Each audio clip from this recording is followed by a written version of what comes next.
Émission spéciale Noël en direct depuis la station de Pradely-Saumand en Haute-Savoie.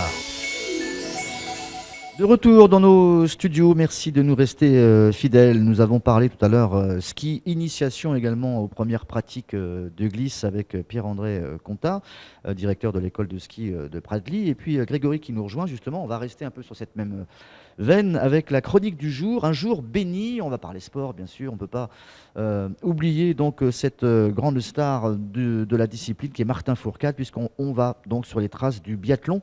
L'école de ski français de Pradely propose également donc de l'initiation à cette discipline. Greg, comment ça marche ou comment ça glisse le biathlon ? Eh bien Dominique, le biathlon c'est tout simplement le jumelage de deux sports, le ski nordique et le tir. La discipline est devenue olympique depuis les JO de Squaw Valley aux États-Unis en 1960, même si les premières traces du biathlon remontent à loin, dès l'époque des Vikings, où l'on se défendait sur des skis.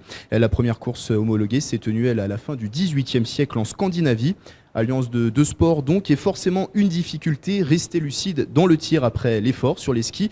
Vincent Framery est moniteur de ski nordique à l'ESF Pradely. Le biathlon en lui-même, c'est d'allier l'effort au tir, ce qui n'est pas fait sur juste dans les ball traps ou des choses comme ça.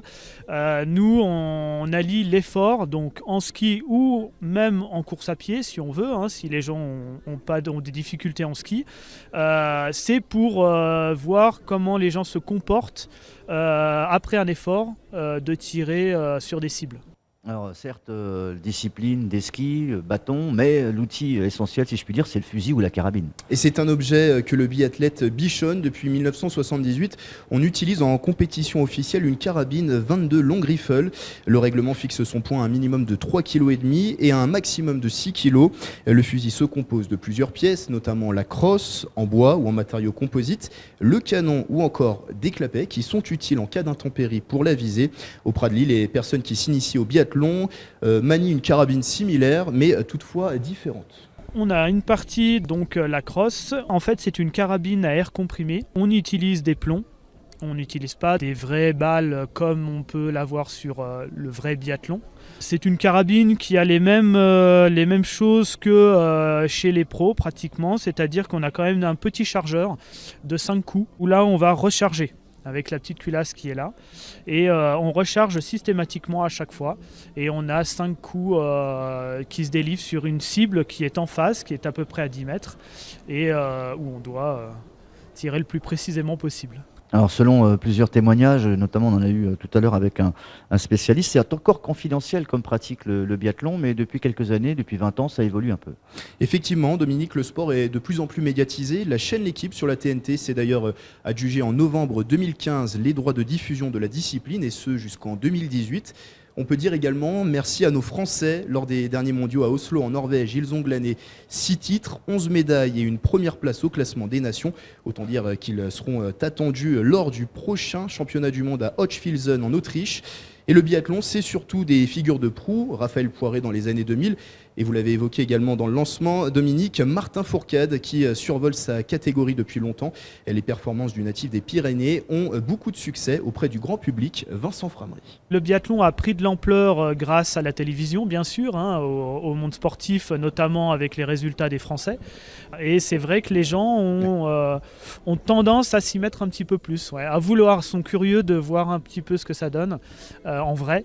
Et que dans des fêtes foraines où ils ont l'habitude des fois de tirer à la carabine, mais ça n'a rien à voir quand même. Il y a un effet Fourcade, ça c'est sûr, et de plus en plus, notamment chez les jeunes. En club, il y a beaucoup de jeunes qui justement se mettent au ski de fond pour essayer de devenir un futur Fourcade, mais c'est vrai que l'image de Fourcade c'est énorme. C'est très très bien, et nous au Pradely, on s'en sert aussi bien sûr, de toute façon, mais je vois que d'année en année, on a de plus en plus de monde. Effet Fourcade donc. Toutefois, le nombre de licenciés dans les clubs français plafonne aujourd'hui à 500. En comparaison, même si ce sont d'autres sports, le football compte plus de 2 millions de licenciés en France, tandis que le tennis, lui, est à plus d'1 million d'inscrits. Alors il faut s'y mettre vite. Est-ce que justement on peut s'y mettre ici même, là, à Pradely, et comment ça se passe ? Il suffit de vous inscrire à l'école du ski français. Les locaux sont situés juste en face de l'office de tourisme du Pradely. Les cours se déroulent le matin ou l'après-midi. Ils durent en moyenne 1h30. On y apprend notamment le maniement de la carabine ainsi que le tir en position debout et couché. Comptez 70 72 € la séance pour une personne, 84 € de 2 à 4 personnes. Et pour plus d'informations, il y a le site internet de l'ESF Pradely, esf-pradely.fr.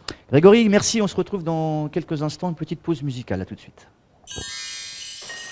Émission spéciale Noël en direct depuis la station de Pradely-Saumand en Haute-Savoie.